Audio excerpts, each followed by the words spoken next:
23 दिसंबर 2025 का आज current affair है। इसको 23 दिसंबर 2025 का करेंट अफेयर आज करेंगे। आज का फर्स्ट क्वेश्चन है, किस देश ने अपने कंपनियों में भारतीय नागरिकों को 50% तक नियुक्त करने का सीमा तय किया? तो किस देश ने अपने कंपनियों में भारतीय नागरिकों को 50% तक नियुक्त करेगा? तो ये करने का जो सीमा जो तय किया है, ये ओमान सरकार ने किया है। ओमान सरकार ने कहा है कि जो भी ओमान में भारतीय नागरिक जो रह रहे हैं, उनको अब ओमान में 50% तक नियुक्त करने का सीमा तय किया है। पहले ये जो सीमा जो था, ये 20% तक ही था, 20% तक था, और अब इसको बढ़ाकर 50% तक कर दिया गया है। भारत प्लस ओमान के बीच जो है CEPA पर हस्ताक्षर किए गए हैं। CEPA पर हस्ताक्षर किए गए हैं, ये होता है comprehensive economic partnership agreement. Comprehensive economic partnership agreement के तहत जो है इसको अभी हाल ही में बढ़ाया गया है। आगे है ओमान।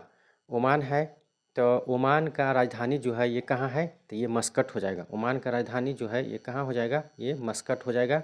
मुद्रा इसका हो जाएगा कहाँ? मुद्रा हो जाएगा इसका रियाल। मुद्रा इसका रियाल हो जाएगा। भाषा जो इसका हो जाएगा ये अरबी भाषा यहाँ बोला जाता है। और सुल्तान है जो हैथम बिन तारिक। सुल्तान यहाँ के कौन है? तो हैथम बिन तारिक हैं। उसके बाद में है अगला क्वेश्चन नंबर 2। क्वेश्चन नंबर 2 है कि जम्मू कश्मीर का पहला जेएनजी डाकघर कहाँ खोला गया? तो जेएनजी डाकघर जो है ये जम्मू कश्मीर का पहला जो है ये एम्स विजयपुर परिसर में खोला गया। कहाँ खोला गया? एम्स विजयपुर परिसर में खोला गया। इस डाकघर में पोस्टल बैंकिंग और बीमा सेवाएं उपलब्ध रहेगी। जेएनजी मतलब होता है कि यहाँ पे जो भी युवा जो हैं, युवा, जेएनजी का मतलब क्या होता है? अभी नए जो युवा है, तो युवा के लिए युवा जो होता है इसका मतलब होता है। तो यह डाकघर खोला गया है। यहाँ पे युवा जो लोग हैं वे ज़्यादा यहाँ पे मतलब आएंगे और यहाँ पे काम करेंगे। उसके बाद अगला है जम्मू कश्मीर। जम्मू कश्मीर है कि जम्मू कश्मीर की राजधानी जो है ये कहाँ है? श्रीनगर है। और ये जो है 31 अक्टूबर 2019 को है जो ये केंद्र शासित प्रदेश बना था। और जम्मू कश्मीर का CM है उमर अब्दुल्ला और यहाँ के राज्यपाल है मनोज सिन्हा। आगे और पढ़ते हैं। जैसे धूम्रपान तंबाकू पर प्रतिबंध लगाने वाला देश, तो धूम्रपान तंबाकू पर प्रतिबंध लगाने वाला देश जो है ये मालदीव है। मालदीव बना है। उसके बाद में है कि दुनिया का पहला कैशलेस देश। दुनिया का पहला कैशलेस देश कौन बना है? तो ये बना है स्वीडन। यहाँ पे अब मतलब कैश नहीं, अब डायरेक्ट ऑनलाइन पेमेंट चलेगा, यहाँ पे कैश चलेगा ही नहीं। तो दुनिया का पहला कैशलेस देश हो गया है स्वीडन। मासिक धर्म के लिए सवेतन अवकाश देने वाला राज्य कौन बना है? तो ये कर्नाटक बना है। यानी मासिक धर्म जो है उसमें छुट्टी मिलेगा, उसके बाद छुट्टी देने के बाद भी उसका पेमेंट नहीं काटा जाएगा, उसमें पेमेंट दिया जाएगा। ये कर्नाटक राज्य ने शुरू किया है। भारत का बिजली से चलने वाला रॉकेट, तो ये वायुपुत्र है इसका नाम। भारत का बिजली से चलने वाला रॉकेट का नाम क्या है? वायुपुत्र है। भारत का पहला सेमीकंडक्टर नवाचार संग्रहालय ये कहाँ खोला गया है? तो हैदराबाद में। और भारत का पहला मानसिक स्वास्थ्य राजदूत ये जो खोला गया, ये जो है ये बने हैं। भारत का पहला मानसिक स्वास्थ्य राजदूत ये दीपिका पादुकोण को बनाया गया है। दीपिका पादुकोण को बनाया गया है। आगे है क्वेश्चन नंबर 3। क्वेश्चन नंबर 3 है कि भारत सरकार ने किस वर्ष तक multi lane free flow tolling system लागू करने का लक्ष्य रखा? तो ये 2026 तक रखा है। इसमें क्या हो जाएगा कि multi lane free flow tolling system, इसका मतलब है कि जो भी गाड़ी 80 किलोमीटर प्रति घंटा की गति से जाएगा, मतलब 80 किलोमीटर प्रति घंटा की गति से जो भी गाड़ी चलेगा मतलब जाएगा, उसको बिना रुके टोल पार कर सकेगा। क्योंकि उसमें ऐसा सिस्टम लगाया जा रहा है कि 80 किलोमीटर प्रति घंटा तक गाड़ी का गति रहेगा, तो वो बिना रुके पार कर जाएगा और उसका पैसा कट जाएगा। इस सिस्टम में एआई आधारित नंबर प्लेट रहेगा और सैटेलाइट ट्रैकिंग और फास्ट टैगिंग इंटीग्रेशन का इस्तेमाल होगा। इसमें एआई आधारित नंबर प्लेट, सैटेलाइट ट्रैकिंग और फास्ट टैग इंटीग्रेशन का इस्तेमाल होगा और इसके तहत क्या होगा, गाड़ी को बिना रुके पैसा कट जाएगा। ये सिस्टम जो है अब 2026 से लागू करेगा भारत सरकार। आगे है कि गिग वर्कर्स पंजीकरण और कल्याण आधारित विधेयक 2025 को किस राज्य ने मंजूरी दिया है? तो गिग वर्कर्स आधारित विधेयक 2025 को जो है ये झारखंड राज्य ने क्या किया है, मंजूरी दिया है इसको। गिग वर्कर्स के लिए जो है ये मंजूरी मिला है। इसके तहत जो होगा गिग वर्कर्स जो है इसको सामाजिक सुरक्षा और न्यूनतम वेतन और बेहतर कामकाजी हालात देने के लिए बनाया गया है। इसमें क्या होता है कि जो भी प्राइवेट जॉब वाले जो भी लोग हैं, जैसे डिलीवरी बॉय हो जाएगा, उसके बाद में और बहुत सारा जो है जैसे ओला उबेर ये सब का ड्राइवर हो गया, तो बहुत सारा जो है जो काम करते हैं प्राइवेट में, तो इनको कोई नहीं इसको इज्जत देता है, मतलब समाज में इसको छोटा नीचा देखा जाता है और इसका वेतन जो है इसमें भी मतलब काट लिया जाता है। थोड़ा सा लेट पहुंचने पर इसका वेतन में कटौती कर दिया जाता है और इसके कामकाज जो हालात है इस सब पर, इसी के लिए झारखंड सरकार ने अभी पंजीकरण और कल्याण आधारित विधेयक पास किया है और बोला है कि इसको सामाजिक सुरक्षा और न्यूनतम वेतन और बेहतर कामकाजी हालात इसको देना चाहिए। अब इसमें वेतन भी बहुत कम दिया जाता है, तो इसके लिए इस पे झारखंड सरकार ने विधेयक 2025 पास किया है। अगला क्वेश्चन नंबर 5। क्वेश्चन नंबर 5 है कि भारत का पहला वन विश्वविद्यालय स्थापित होगा। तो भारत का पहला वन विश्वविद्यालय स्थापित कहाँ होगा? तो ये हो जाएगा गोरखपुर। गोरखपुर जो है उत्तर प्रदेश में पड़ता है। यहाँ पे भारत का पहला वन विश्वविद्यालय स्थापित किया जाएगा। इसमें क्या होगा, वन विश्वविद्यालय में क्या होगा कि इसमें 125 एकड़ भूमि पर ये बनाया जाएगा। कितना पर बनाया जाएगा? 125 एकड़ भूमि पर बनाया जाएगा और 621 करोड़ रुपये का इसमें खर्चा लगेगा और इसके तहत बनाया जाएगा। आगे है इसका नाम जो है इसका जो विश्वविद्यालय बनेगा इसका नाम Uttar Pradesh forestry and horticulture university इसका नाम रहेगा। इसमें वानिकी हो गया, वन्यजीव और पर्यावरण विज्ञान की पढ़ाई होगा। वानिकी, वन्यजीव और पर्यावरण की पढ़ाई होगा और इसी में इसका सर्टिफिकेट भी दिया जाएगा। जो भी लोग पढ़ेंगे इनको सर्टिफिकेट भी मिलेगा। अगला क्वेश्चन नंबर 6। क्वेश्चन नंबर 6 जो है क्वेश्चन नंबर 6 है कि सभासार एआई टूल किस मंत्रालय ने लॉन्च किया? सभासार एआई टूल किस मंत्रालय ने लॉन्च किया? तो ये लॉन्च किया है पंचायती राज मंत्रालय ने।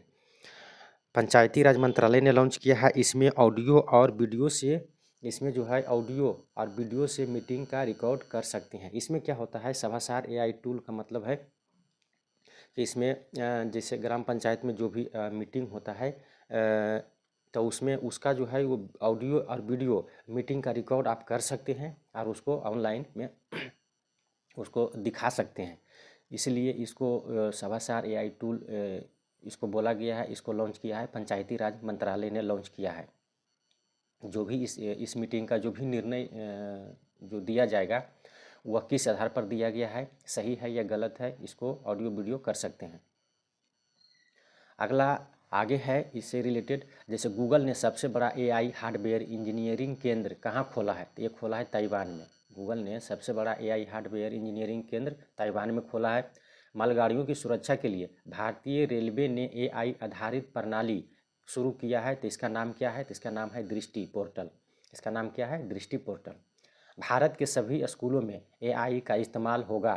तो भारत के सभी स्कूलों में एआई का निर्माण जो होगा आर्टिफिशियल इंटेलिजेंस का, किस कक्षा से होगा? तो ये होगा कक्षा 3 से। कक्षा 3 से सभी जितना ऊपर है सब में इसको इस्तेमाल किया जाएगा, मतलब पढ़ाया जाएगा, एआई के बारे में जानकारी दिया जाएगा। आगे है दुनिया का पहला एआई कैबिनेट मंत्री। दुनिया का पहला एआई कैबिनेट मंत्री नियुक्त किया, तो ये अल्बानिया ने किया है। किसने किया है? तो अल्बानिया ने किया है। असम ने क्षेत्रीय भाषा में एआई न्यूज एंकर को लॉन्च किया, तो असम ने क्षेत्रीय भाषा में एआई न्यूज एंकर को लॉन्च किया, उसका नाम है अंकिता। क्या नाम है? अंकिता।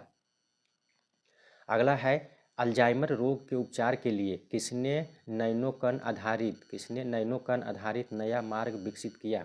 तो ये किया है INST मोहाली पंजाब ने किया है। किसने किया है? INST मोहाली पंजाब ने किया है। अल्जाइमर जो है ये रोग जो है ये मस्तिष्क से संबंधित है। अल्जाइमर रोग मस्तिष्क को प्रभावित करता है, यह मस्तिष्क से संबंधित है। इसमें क्या होता है? याददाश्त कम हो जाता है। याददाश्त क्या होता है? कम हो जाता है। और भाषा में कठिनाई होती है, कोई भी भाषा को नहीं पढ़ पाते हैं, नहीं समझ पाते। उसके बाद क्या होता है? दिशा भूलना, यानी दिशा जो है भूल जाते हैं। और उसके बाद फिर मूड बदलना, मतलब एकाएक ऑटोमेटिक दिमाग चेंज होते रहता है अल्जाइमर रोग में। तो इसको INST मोहाली पंजाब में है, इसने विकसित किया है। आगे है अगला क्वेश्चन नंबर 8। क्वेश्चन नंबर 8 है कि हरियाणा ने गुरु तेग बहादुर जी के कौन सी वर्षगांठ मनाई? तो गुरु तेग बहादुर जी की जो है ये 350वीं वर्षगांठ मनाई है हरियाणा ने। 350वीं वर्षगांठ मनाई है। और गुरु तेग बहादुर जो थे ये 9वें गुरु थे, सिख के 9वें गुरु थे। और ये जो थे 1621 से 1675 ईस्वी तक इनका ये जो रहे थे। 1621 से 1675 ईस्वी तक ये गुरु के पद पर रहे थे। और इनकी अभी हाल ही में हरियाणा सरकार ने 350वीं वर्षगांठ मनाई है। अगला क्वेश्चन है क्वेश्चन नंबर 9। क्वेश्चन नंबर 9 जो है इसमें है कि अंडर-19 एशिया कप 2025 किसने जीता? तो अंडर-19 एशिया कप 2025 जो है ये किसने जीत गया है? तो ये जीता है पाकिस्तान। किसने जीता है? पाकिस्तान जीता है। और भारत को हराया है। भारत को हराकर पाकिस्तान ने जीता है। भारतीय टीम के कप्तान जो थे जो आयुष महात्रे थे। कौन से? आयुष महात्रे थे। और सबसे पहला अंडर-19 जो हुआ था 1989 में, उसमें भारत विजेता था और श्रीलंका उप विजेता था। और 2024 में बांग्लादेश जीता था भारत को हराकर। और 2025 में पाकिस्तान जीता है भारत को हराकर। मतलब भारत 2024 और 25 के उप विजेता रहा है। आगे है कि ICC champions trophy 2025, ICC champions trophy 2025 जो है ये किसने जीता है? तो ये भारत जीता है। ICC महिला क्रिकेट विश्व कप 2025 किसने जीता है? तो ये भी भारत ने जीता है, दक्षिण अफ्रीका को हराकर। दक्षिण अफ्रीका को हराकर भारत ने जीता है। भारतीय कप्तान थे ये हरमनप्रीत कौर और दक्षिण अफ्रीका के कप्तान थे लौरा बोटवार्स। पहला ब्लाइंड महिला T20 क्रिकेट विश्व कप जो है ये भी भारत ने जीता है। उसके बाद है महिला कबड्डी विश्व कप 2025, ये भारत ने जीता है। एशिया कप क्रिकेट 2025 ये भारत ने जीता है पाकिस्तान को हराकर। उसके बाद है बैडमिंटन ऑस्ट्रेलियन ओपन 2025, ये पुरुष एकल का था, इसको लक्ष्य सेन ने जीता है, ये भारतीय है। अगला है क्वेश्चन नंबर 10। क्वेश्चन नंबर 10 जो है यह है कि T20 क्रिकेट में 4000 रन बनाने वाली पहली भारतीय बल्लेबाज बनी है, तो कौन बनी है? तो T20 में 4000 रन बनाने वाली जो बनी है ये स्मृति मंधाना बनी है। कौन बनी है? स्मृति मंधाना बनी है। अभी हाल ही में श्रीलंका के खिलाफ हो रहा था मैच, उसमें 4000 रन बनाई है स्मृति मंधाना। ये दुनिया के महिला क्रिकेट टीम में यानी महिला में दूसरे बल्लेबाज बन गए हैं। और भारत और एशिया में प्रथम बल्लेबाज बन गए हैं T20 में 4000 रन बनाने वाले। अगला है कि सैयद मुश्ताक अली ट्रॉफी 2025 किसने जीता है? तो ये जीता है झारखंड ने। किसने जीता है? झारखंड ने जीता है। और झारखंड टीम के कप्तान जो थे ये थे ईशान किशन। अगला है कि IPL में सबसे महंगे विदेशी खिलाड़ी कौन अभी हाल ही में चुने गए हैं? तो ये चुने गए हैं कैमरन ग्रीन। कैमरन ग्रीन जो है ये इनको 25 करोड़ 20 लाख रुपया में ख़रीदा गया है। कैमरन ग्रीन जो है ये ऑस्ट्रेलिया के हैं। कहाँ के हैं? तो कैमरन ग्रीन ऑस्ट्रेलिया के हैं। इनको KKR यानी कोलकाता नाइट राइडर्स ने 25 करोड़ 20 लाख में हायर किया है। आगे है कि स्क्वैश विश्व कप 2025 जीता। तो स्क्वैश विश्व कप 2025 जो है ये किसने जीता है? भारत ने जीता है। उसके बाद आगे है कि ICC player of the month November 2025। तो ICC player of the month जो है ये नवंबर 2025 जो है ये जो है ये मेल में यानी पुरुष में साइमन हार्मर को दिया गया है। किसको दिया गया है? साइमन हार्मर को दिया गया है। ये दक्षिण अफ्रीका के हैं। कहाँ के हैं? दक्षिण अफ्रीका के हैं। जबकि फीमेल में जो है ये शेफाली वर्मा को दिया गया है, मतलब चुना गया है शेफाली वर्मा को। भारतीय की महिला क्रिकेटर है शेफाली वर्मा। इनको नवंबर 2025 के लिए ICC player of the month के लिए चुना गया है। और पुरुष में चुना गया है साइमन हार्मर, ये दक्षिण अफ्रीका के हैं। आज का करंट अफेयर समाप्त हो गया है। अब आज का क्वेश्चन है, क्वेश्चन ऑफ द डे, कि इसका उत्तर जो है, इस क्वेश्चन का उत्तर जो है कमेंट बॉक्स में ज़रूर दीजिएगा। गुरु तेग बहादुर जी का कौन सी वर्षगांठ मनाई गई है? तो अभी हाल ही में गुरु तेग बहादुर जी का हरियाणा सरकार ने वर्षगांठ मनाई है। तो कौन सी वर्षगांठ मनाई है? इसका उत्तर जो है ये आप कमेंट में दीजिएगा।